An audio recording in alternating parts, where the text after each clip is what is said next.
दोस्तों जो आज का मैटर है ना, वो वृषसेन और अर्जुन की लास्ट फाइट के बारे में है, जिसमें मैं आज आपको बताऊंगा और दिखाऊंगा प्रूफ के साथ कि वृषसेन को कैसे पांडवों ने मिलकर के घेर के मारा था, जैसे कि अभिमन्यु को मारा गया था। बहुत लोग कहते नहीं, अर्जुन ने तो अकेले ही मार दिया था, अर्जुन तो बहुत बड़ा वीर है, लेकिन मैं प्रूफ के साथ आज दिखाने वाला हूं। उनको कई महारथी मिलकर के मारे थे। पांडवों के पुत्र द्रौपद के पुत्र द्रौपद, सत्यकी, भीम, नकुल, सहदेव, अर्जुन सभी ने मिलकर के वृषसेन की हत्या की थी। सिर्फ अकेले अर्जुन ने नहीं की थी। यह कहना ही गलत होगा कि अर्जुन ने मारा था। हाँ, लास्ट में उसने गला काटा था, हाथ काटा था, धनुष काटी थी, वो बात अलग है। लेकिन मेरी वीडियो देखने के बाद आप सब बोलोगे कि हाँ भैया ये सब मिलकर के मारे थे, और हर एक बात का प्रूफ दूंगा, हर एक बात का।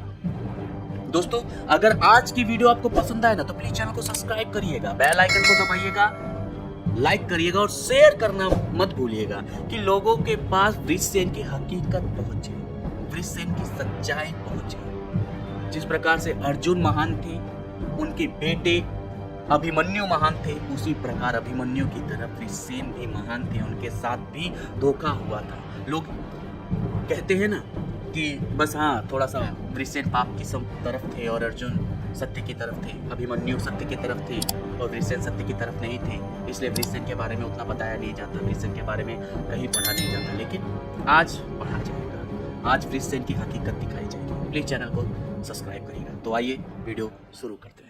दोस्तों ये कहानी शुरू होती है जब 17वें दिन के युद्ध में, जब कर्ण भीमसेन के ऊपर भारी पड़ते हैं। भीमसेन रथ छोड़ करके उतर जाते हैं और कर्ण को इग्नोर करके वहां के आम सैनिकों से लड़ने लगते हैं और उन्हें मारने लगते हैं। वृषसेन ये बात देखते तो वहीं पर उपस्थित भीमसेन के ऊपर क्रोधित होकर के कि भैया रथ छोड़े भूमि भाग गए, सैनिकों से लड़ने लगे, चलो आओ मुझसे भिड़ो। वृषसेन भीम से जाकर के उलझ जाते हैं और उनसे फोर्सली लड़ाई करना शुरू कर देते हैं। और ये चीज देख करके दूर खड़े नकुल को बहुत गुस्सा आता है और वो बहुत ही तेजी से वृषसेन की तरफ लपकते हैं और वृषसेन को कई बाणों से घायल कर देते हैं। और अचानक से वृषसेन के ऊपर ये हमला हुआ था, क्योंकि वो तो भीम से लड़ रहे थे, लेकिन नकुल भी आ गए वृषसेन को मारने के लिए। और वृषसेन और भीम मिल करके अब नकुल को मारना स्टार्ट करते हैं। पहले तो नकुल उनका ध्वजा काट देते हैं, रथ तोड़ने की कोशिश करते हैं, लेकिन वृषसेन भी कमजोर नहीं होते। वृषसेन भी उनको कई बाणों से घायल कर देते हैं, बाण मारते हैं, उनके पहिए तोड़ देते हैं, नकुल को एकदम परेशान कर डालते हैं। नकुल भी समझ में नहीं आता कि क्या हो रहा है। दोस्तों इसके बाद वृषसेन को गुस्सा आया और उन्होंने नकुल के घोड़ों को ही मार डाला। घोड़ों के मरते ही नकुल का रथ नीचे गिरा। नकुल को बहुत गुस्सा आया, उन्होंने तलवार उठाई और वृषसेन को मारने के लिए वृषसेन के घोड़ों की तरफ, रथ की तरफ दौड़ पड़ा। इतने में वृषसेन ने उसके ऊपर बहुत सारे बाणों की वर्षा कर दी, क्योंकि तलवारबाजी में बहुत ज्यादा तेज, तो उन्होंने अपने तलवार से उनके सारे बाणों को काट डाला और भागते हुए नकुल को मतलब कि वृषसेन को मारने वाले थे। लेकिन वृषसेन कहाँ कम थे, उन्होंने तुरंत बाण निकाला, अपने दिव्यास्त्र का प्रयोग करते करते तलवार भी काट डाली। अब नकुल के पास कुछ नहीं था, कुछ समझ में नहीं आया। वो वहीं से कूदे। अर्जुन देख रहे थे, देख रहे हैं यहाँ अर्जुन भी मौजूद है, वो सब देख रहे हैं कि क्या क्या हो रहा है, साथ में मौजूद है। अर्जुन को देखते ही देखते वो वहां से कूदे और भीमसेन के रथ पे जा पहुंचे। 3 लोग दिखाई दिए अभी आपको, अभी देखिए आप लोग आगे क्या क्या होता है। अर्जुन के सामने नकुल जब भीमसेन के रथ पे चढ़ गए और रथ पे चढ़ करके भीमसेन का सहारा पा करके उन्होंने अपना पराक्रम दिखाना स्टार्ट किया और लगे वृषसेन के ऊपर हाथ मारने। यानी कि भीम का सहारा मिला तो बहुत बड़े बहादुर बन गए और लगे सभी को मारने, वृषसेन के ऊपर हावी होने लगे। कितना अच्छा था भैया, दिख रहा है साफ साफ कहाँ कौन कौन मौजूद है, अभी आप देखते जाइए। दोस्तों फिर इसके बाद वृषसेन को भी बहुत ज्यादा गुस्सा आता है। वो क्या करते हैं, वो दोनों एक रथ पे इकट्ठा होते हैं ना, उनकी वही बैंड बजाने लगती है, दोनों की ही उन पे लगते हैं बाणों की वर्षा करने। और तो भीम को भी कुछ समझ में नहीं आता, भैया अभी तो नकुल को ही मार रहे थे और नकुल की वजह से अब मेरी भी बजाई हो रही है, तो अब तो उनको कुछ समझ में नहीं आता। भैया उनको समझ में आ जाता है वृषसेन को मैं भी हरा नहीं सकता, नकुल भी हरा नहीं सकता, तो वहीं पर पुकारते हैं अर्जुन को, ए भैया अर्जुन देखिए कर्ण का पुत्र जो है ना हम लोगों को कितना परेशान कर रहा है, नकुल की और हमारी हालत ही खराब कर दिया है, अब आप ही कुछ करिए, इनको मार डालिए। नकुल भी बड़े गहरे स्वर में कहते हैं हाँ भैया ये कर्ण का पुत्र हमें बहुत सता रहा है, इनको मारिए, नहीं तो आज हम लोगों को ये छोड़ने वाला नहीं है, अकेला ही हमें टपका देगा। फिर अर्जुन भी भगवान श्री कृष्ण के साथ अपने रथ पे सवार होकर के वृषसेन के ऊपर धावा बोल देते हैं। और इधर भीम क्या करते हैं वो भी तो देखना जरूरी है ना। भीम जाते हैं अपने सारे 5 पुत्र एकत्रित करते हैं, सत्यकी को बुलाते हैं, द्रौपद को बुलाते हैं, इन सभी को बुला करके 11 महारथी मिल करके इस बेचारे के ऊपर आक्रमण करते अर्जुन के साथ। आखिर दोस्तों वृषसेन थे।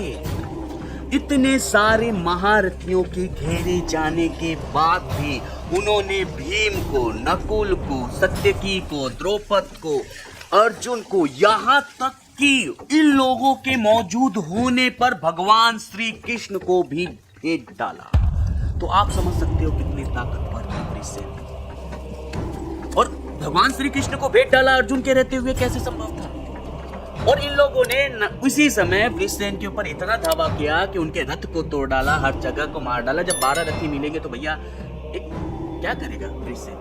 कितनी ताकत थी उनके भैया, इतना ही समझ में आ रहा है ना। जब 12 रथी घेर लिए, और ये उल्लेख नहीं मिलता क्योंकि लोग नहीं दिखाना चाहते कि इन पांडवों की तरफ से भी कितना पाप हुआ था, नहीं दिखाना चाहते भैया। ये मैंने जो उठाया ना गीता प्रेस से सारे सबूत दिखा रहा हूँ, जिसमें अर्जुन को सबसे ज्यादा महान बताया गया है, उसमें से दिखा रहा हूँ। लेकिन अगर अभिमन्यु वाली बात आ जाती है तो बहुत ही लोग दया वाली बात करते हैं, भैया हाँ अभिमन्यु को तो घेर के मारा गया था, इतने महारथियों ने घेर के मारा था, धोखे से मारा था। लेकिन वृषसेन के साथ क्या हो रहा है ये कोई नहीं बताने जाता। आखिर सभी ने तो घेर ही लिया ना, हाँ वृषसेन के ऊपर हमला कर ही दिया ना।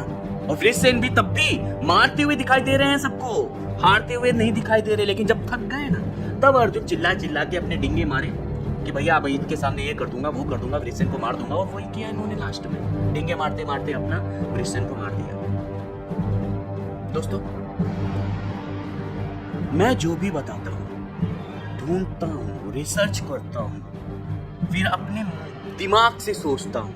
अन्य चैनलों की तरह नहीं, जो किताब में लिखा है उसको पढ़ा और मुंह में आया जो बोल दिया, भोंक दिया। भोंकना तो उनको आता है, मेरे खिलाफ भी भोंकने की बहुत सारी कोशिशें करते रहते हैं, लेकिन मुझे पता है सब गलत करते हैं। सब चीज जो भी बता रहे हैं, जो दिख रहा है, दिमाग तो उनके पास होता नहीं, अपना दिमाग लगा नहीं सकते।